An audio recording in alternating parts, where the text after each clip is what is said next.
Connaissez-vous la pince Cam Snap? On me dit à l'oreille qu'on a hâte que je l'ouvre parce qu'on ne voit rien. Avant, un petit coup de ASMR.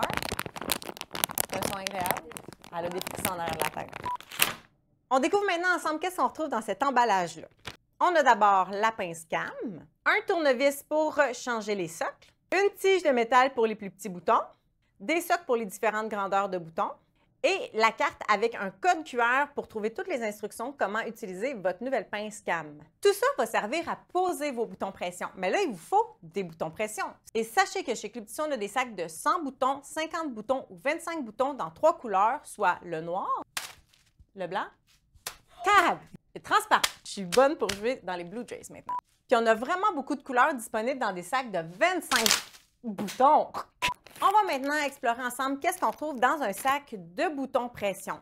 D'abord, sachez que chez Club Tissu, la grandeur qu'on a, c'est la grandeur 20, qui est la grandeur la plus populaire qui fait à la très grande majorité des projets. Donc, normalement, avec cette grandeur-là, vous ne vous trompez pas. Qu'est-ce qu'on a dans un sac de boutons pression, sauf des boutons pression? Bien, c'est des boutons pression en 4 morceaux. Quand on parle d'un sac de 25 boutons, vous allez retrouver 50 petits caps, comme ça ici.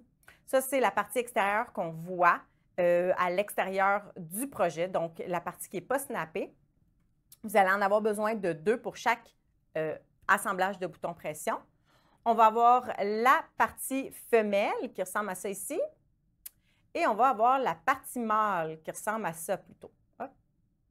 Et donc, pour faire chaque assemblage de boutons pression, vous allez avoir besoin de 2 caps, un mâle, une femelle. Maintenant, on va apprendre à poser nos boutons pression. Donc, j'ai un échantillon de tissu. Sachez que quand on vient poser des boutons pression, il faut toujours entoiler notre tissu parce que sinon, en l'utilisant, les boutons pression sont tellement forts, en fait, que ça va déchirer votre projet. Et si ça déchire votre projet, en fait, c'est pratiquement pas réparable ou difficilement réparable. Donc, on ne veut pas ça. Il faut toujours entoiler notre projet. Et on va venir bien identifier, évidemment, où on va mettre nos différents boutons avant de commencer à poser nos boutons parce que c'est quelque chose qui est presque irréversible. Ça peut s'enlever, mais les trous, après, ils restent là. On ne veut pas ça non plus. Donc, on marque où on va mettre nos boutons.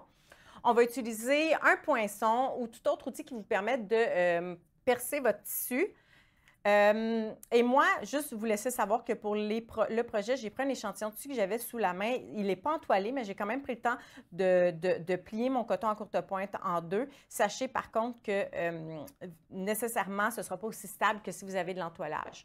Donc, toujours mettre de l'entoilage. Faites ce que je dis, pas ce que je fais. Donc, voilà, j'ai mon poinçon. Je vais venir faire un trou là où je vais avoir mon premier bouton pression.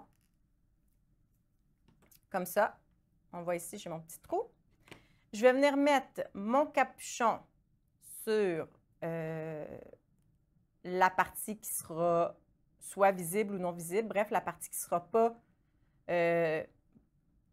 boutonnée, si on veut. Donc, voilà, j'ai mis mon capuchon. Je vais venir utiliser mon mâle ou ma femelle, que je vais venir mettre par-dessus. Et je vais venir presser le bouton en mettant mon petit capuchon ici et je vais venir presser le bouton comme ça. La petite tige, elle va se compresser et c'est ce qui va faire en sorte que les deux pièces vont rester bien attachées ensemble.